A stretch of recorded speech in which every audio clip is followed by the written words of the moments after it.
बेळगाव शहर आणि परिसरातील निष्पाप नागरिक तसेच माजी सैनिकांची फसवणूक करणाऱ्या कथित पोंजी स्कॅमबाबत केएमएम बेळगावी 23 ने बातमी प्रसिद्ध केल्यानंतर संपूर्ण परिसरात खळबळ उडाली असून गुंतवणूकदारांमध्ये भीतीचे वातावरण निर्माण झाले आहे।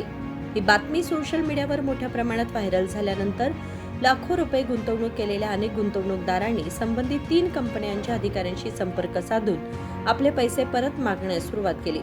मात्र या कंपन्यांचे अधिकारी गुंतवणूकदारांना घाबरू नका असे सांगत त्यांचे पैसे 4 हप्त्यांमध्ये परत दिले जातील असे आश्वासन देत असल्याची माहिती मिळाली आहे। तसेच दिलेले धनादेश बँकेमध्ये जमा करू नयेत अशी विनंतीही केली जात असल्याचे समोर आले आहे। यामुळे गुंतवणूकदारांमध्ये अधिकच भीती आहे, संभ्रम निर्माण झाला आहे।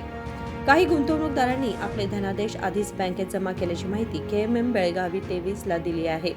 दरम्यान या कंपन्यांपैकी एका कंपनीने आपल्या कार्यालयावरील फलक काढून टाकला असून आता गुप्तपणे व्यवहार सुरू असल्याची माहिती मिळत आहे। त्यामुळे गुंतवणूकदारांमध्ये संशय आणखी वाढला आहे। सध्या गुंतवणूकदारांमध्ये मोठ्या प्रमाणात भीती आणि गोंधळाचं वातावरण आहे। अनेक पीडित लोक पुढे येऊन तक्रार दाखल करण्यास अजूनही घाबरत आहेत। मात्र गुंतवणूकदारांनी तातडीने तक्रारी दाखल केल्या नाही तर या कथित पोंजी कंपन्यांचे मालक देश सोडून पळून जाण्याची शक्यता व्यक्त केली जात आहे। अशा परिस्थितीत गुंतवणूकदारांना आपले पैसे गमावून न्यायासाठी भटकंती करावी लागू शकते।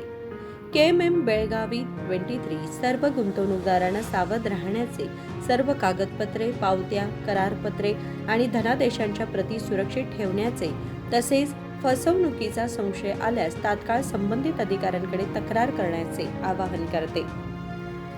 Bureau report KMM Marathi Belgaum.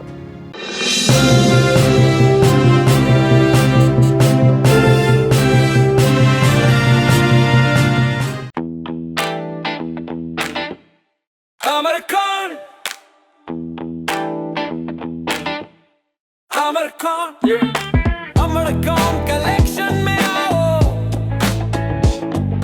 नई वैरायटी यहाँ पाओ, सबके लिए कपड़े हैं खास,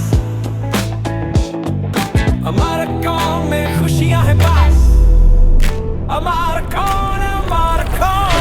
अमरकॉन कलेक्शन, खड़े बाजार, बेलगाम।